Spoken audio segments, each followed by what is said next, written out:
The time my badge stopped working, I already knew it would. I had pressed it against the scanner twice, pretending it might change its mind. The light stayed red. Behind me, someone cleared their throat. A security guard, young, polite, uncomfortable, gestured toward the exit. "It's just procedure," he said. I nodded as if I believed him. My desk was already half empty. My computer had been logged out remotely. Someone had packed my notebooks into a cardboard box. I recognized my own handwriting on the labels. It felt like watching strangers dismantle a life I hadn't finished living. Jane stood near the glass wall of the conference room, arms folded, phone in hand. She didn't come closer. She didn't need to. "Say goodbye to your career," she said lightly, like she was commenting on the weather. "No one will hire you after this scandal." People nearby pretended not to hear. They always did. I smiled, not because I was confident, but because I was tired. "Check your email in an hour," I said. She laughed once, short and dismissive. Then she turned away. Outside, air felt louder than it should have. Traffic, construction, someone arguing on the phone, continuing with impressive indifference. I walked 3 blocks before realizing I had nowhere to go. 2. The documentation had started months earlier, long before I knew I would need it. At first, it was small things. Calendar entries that didn't match expense reports. Meetings that appeared in one system but not another. Jane stepping out for coffee 3 times a week and returning with flushed cheeks and no receipts. I told myself I was paranoid. Then I overheard her in the stairwell, voice low, saying our company's name like it was a bargaining chip.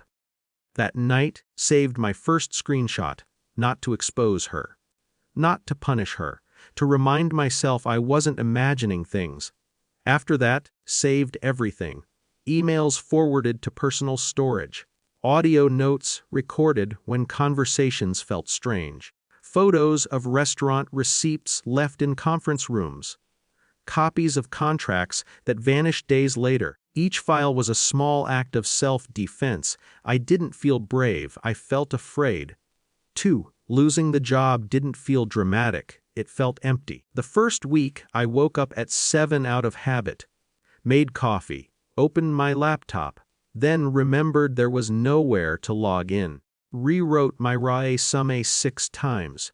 I practiced explaining my termination in neutral language. Organizational restructuring. Internal disagreements. Not a good fit. No one called back.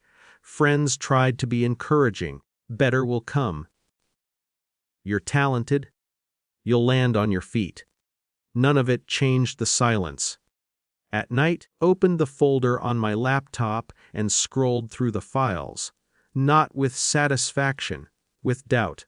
Was I protecting myself, or just waiting for permission to hurt someone back? 2. The email from compliance arrived on a Tuesday afternoon. Subject: request for meeting. No apology, no accusation, just a time and a link. I stared at it for 10 minutes before replying. Yes, available. The conference room was beige and windowless. 2 people sat across from me, a woman with careful posture, a man who took notes without looking up. They didn't ask how I was. They asked for timelines. I gave them dates, asked for documentation. I shared folders.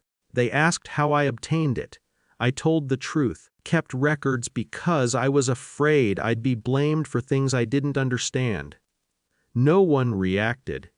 They thanked me, said they might follow up, escorted me out. No promises, no reassurance. Authority, I learned, doesn't arrive with speeches. It arrives with forms. Weeks passed, then small things changed. A former coworker texted, "Do you know what's happening here?" Project was paused. Then another. Jane stopped appearing in internal announcements. Her name vanished from org charts. No one called to congratulate me. No one admitted I'd been right.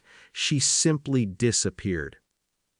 I expected to feel triumphant, felt tired. Sometimes I imagined confronting her, replaying the moment, watching her realize. It never happened. Instead, saw her LinkedIn update one day, exploring new opportunities, no explanation, just distance.